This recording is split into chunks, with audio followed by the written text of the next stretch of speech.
The air was crisp as students poured into the prestigious Seoul High School, their uniforms perfectly pressed and their chatter buzzing with excitement for a new semester.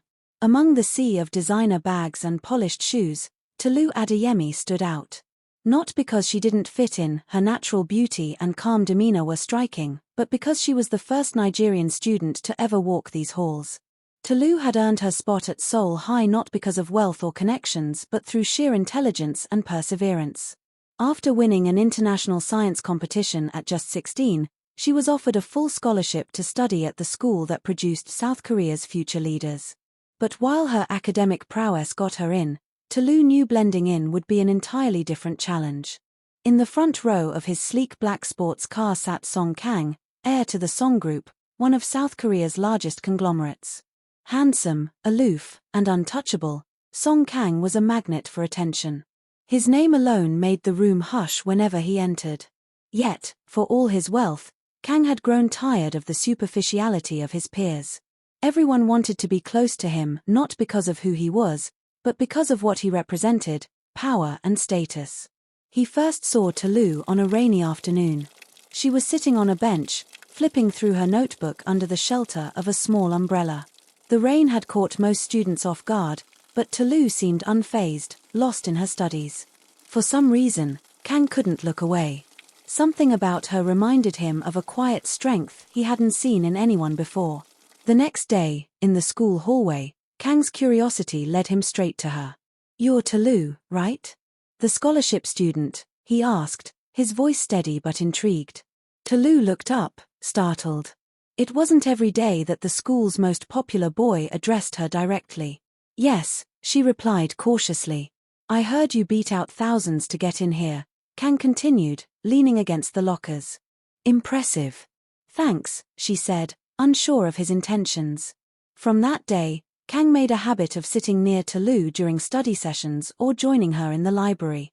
At first, Tolu thought it was a joke, but Kang's sincerity slowly chipped away at her walls. Kang and Tolu's connection deepened as weeks turned into months. He admired her determination and her refusal to be intimidated by the wealth and privilege around her. Meanwhile, Tolu saw a side of Kang that few knew, a boy trapped by the expectations of his family, longing to be understood for who he was. One afternoon, as they sat by the school garden, Kang finally opened up. "You know, being Song Kang isn't as glamorous as everyone thinks," he said, his gaze fixed on the distant skyline. "Sometimes, I feel like I don't even own my life." Tolu listened intently, her heart softening. "But you do have a choice, Kang," she said gently. "You can choose to be more than what people expect of you." Her words struck a chord in him, and for the first time, he felt a sense of clarity. Their growing friendship didn't go unnoticed. Whispers spread across the school like wildfire, and soon, Kang's inner circle began to question his interest in Tolu. His childhood friend, Eun-ji, who had always harbored feelings for him, was particularly vocal. "Kang, do you even know what people are saying?" Eun-ji said one day. "She doesn't belong here. She's not one of us." But Kang was unfazed. "Maybe that's what I like about her," he replied coolly. For Tolu, the scrutiny was overwhelming. She overheard classmates mocking her accent and her background. Yet, she refused to let their words break her. Instead, she focused on her studies, determined to prove that she deserved to be there. One evening, Kang invited Tolu to a gala hosted by his family. It was his way of showing the world that he wasn't ashamed of their friendship or his growing feelings for her. Tolu hesitated at first, unsure of how she'd be received, but Kang's confidence reassured her. Dressed in a simple yet elegant gown, Tolu stepped into the grand ballroom, turning heads as she entered. Kang stayed by her side the entire evening, introducing her to his parents and colleagues. However, the night wasn't without drama.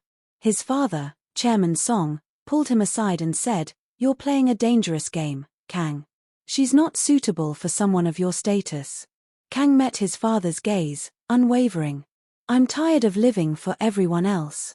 Tolu is important to me, and I won't apologize for that." Despite the obstacles, Kang and Tolu's bond only grew stronger. Tolu continued to excel academically, while Kang began to challenge the expectations placed on him, inspired by her courage and authenticity. One quiet evening, as they sat under the stars on the school rooftop, Kang took her hand and said, "Talu, you've shown me what it means to truly live. I don't care about the world's opinions, I care about you." Talu smiled, her eyes shimmering. "And I care about you too, Kang. But this won't be easy." "I know," he replied, determination etched on his face. "But nothing worth having ever is." Their journey was far from smooth, but Kang and Talu proved that love could transcend barriers of class, culture, and expectation. Together, they inspired those around them to see beyond stereotypes and to value the strength of character over status. And though their love story had just begun, one thing was certain: they were ready to face the world together. If you want me to continue this story, comment continue.